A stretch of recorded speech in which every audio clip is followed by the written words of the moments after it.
Hi, I'm Jimmy, and before we get into something new, I just want to take a quick second to thank everyone for the kind words on my last episode, which was the first episode of Neighborhood Watch. It's nice to see people get excited about something that excites you. You see, I've always had an appreciation of children's television, and somehow that appreciation managed to survive the cynicism of my 20s and into my adult life. And while some of my love occasionally dips its toes into irony and misplaced nostalgia, my affection for Fred Rogers is something very different. And as I get older, I realize how important his lessons of self-esteem, delivered in such a straightforward manner, were, and still are, to children at that very early time in their lives. It certainly was that way for me. But on to new business, and since the pilot episode was something rather heavy, I wanted episode 2 to be something fun. And there's nothing more fun than a good crossover. A lot of well-known and well-loved neighbors from different neighborhoods made numerous visits to Fred over the years. Captain Kangaroo, LeVar Burton, Arthur, the Aardvark or whatever it was. I'm not sure, I never really watched it. But the one visit that is the most significant, and also strangely enough the most unceremonious for me, because even when I was a kid and I saw him on the show, I couldn't help but wonder, why doesn't Mr. Rogers ever actually meet Big Bird? Well, there's a story there. And it's brought to you by the letter D. For drama. It's such a good feeling to know you're alive. It's such a happy feeling. You're growing inside, and when you wake up ready to say, I think I'll make a snappy new day. It's such a good feeling, a very good feeling, the feeling you know that we're friends. You always make each day a special day for me. So first, a little backstory. In the previous episode, King Friday announces a neighborhood drawing contest, and of course Lady Elaine is desperate to win. I said I'll give you a 10 for it. You mean my drawing? Lady Elaine, you can't enter somebody else's drawing. But meanwhile, X the Owl gets a letter that his old friend Big Bird wants to enter the contest, which makes X very excited. Big Bird is one of my biggest friends. So excited that Henrietta Pussycat gets jealous. But you're his neighbor, Henrietta. Meow thought, meow, meow, your best friend. So episode 1484 starts off as Fred gets a visit from Chef Brockett, who seems a little sad. Chef Brockett, How you doing? how are you? You all right? Well, I'm okay, but I'm not all okay. Want to sit down? Yeah. It turns out he entered a wedding cake contest, and things didn't exactly pan out well for him. This sequence has always struck me as strange for a few reasons. It's one of the few protracted periods on the show, not set in make-believe, that doesn't include Fred. So Chef Brockett kind of becomes our POV character, and it's awkward. I hope I win. Hi, Diane. That looks great. Teddy bear.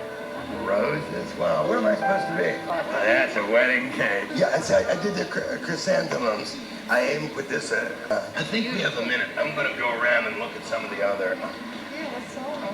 That's a birthday. Oh, look at the beach. See, they really look good. You know what else I like? Hey Chef, do you mind? We're trying to have a contest here. I pointed out last episode that Don Brockett was an extra in Day of the Dead. Well, as it turns out, the mall this contest is taking place in is the Monroeville Mall, which is the same mall as Dawn of the Dead.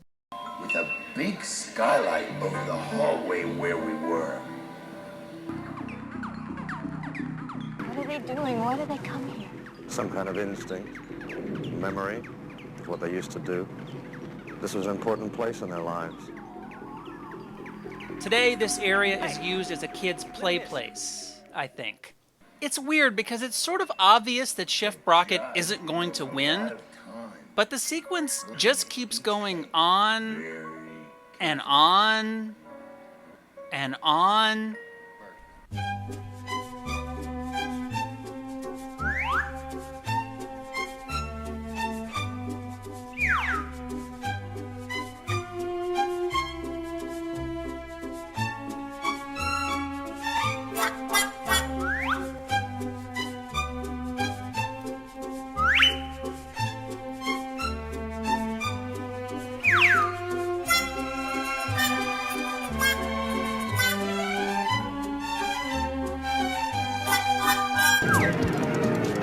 So Chef Brockett loses, but Fred makes him feel okay about it.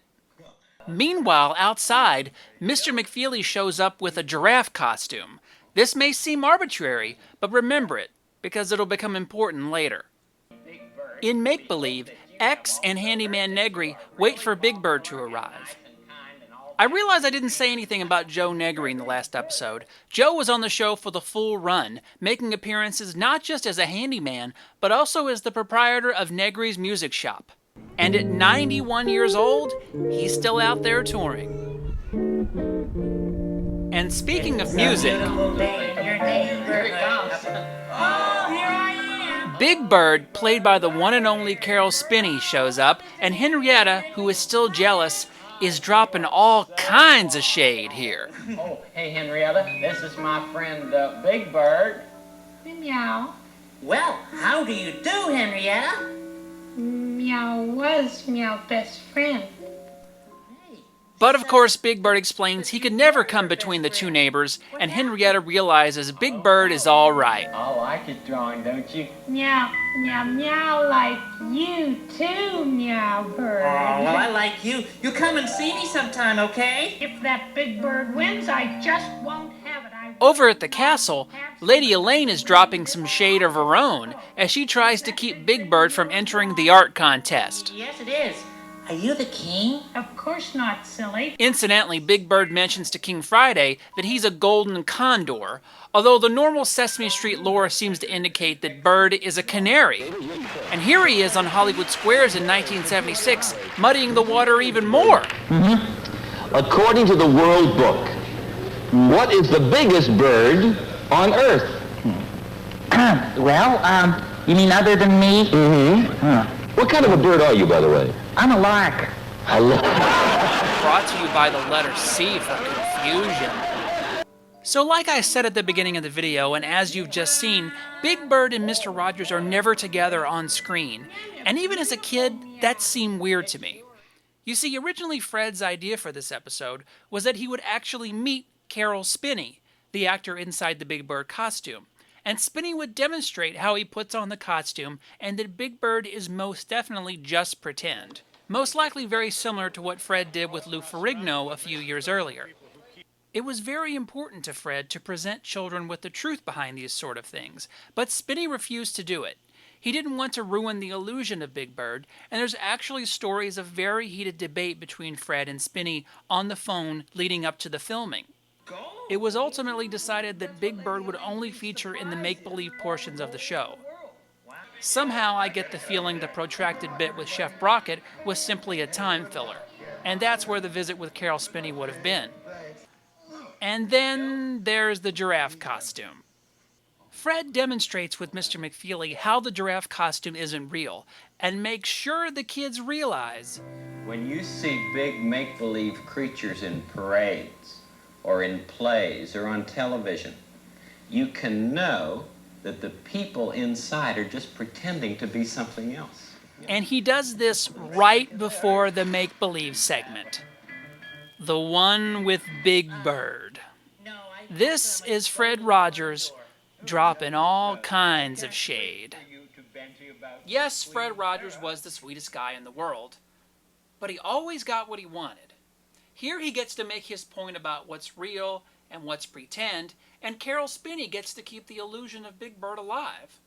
Two titans of children's television, but both with very unique visions on how to entertain and educate children. But which was better? I think they both sum it up pretty well here, that time that Fred Rogers visited Big Bird on Sesame Street. But you see, Big Bird, I'm really here. You can feel me with your hand, and see me with your eyes, and you could even smell me with your nose. But if you were just pretending, you wouldn't be able to do that. Oh. You know, there's a big difference between imaginary and real, but which one is better? What do you think? Well, I think both are good, because it's kind of fun to see all the real wonderful things there are, and then it's kind of nice to think of all the wonderful imaginary things you can think of. And I agree with both of you. You know what? What? Mr. Rogers? What? What do you think about hugging big birds? I don't know. I've never tried. Well, here's your big chance. You know what? What? I like you, Mr. Rogers. I like you too, Big Bird. Oh, hey, want to meet Radar? Sure. Come here. Sesame Street has been brought to you today by the letters H and K and by the number 12.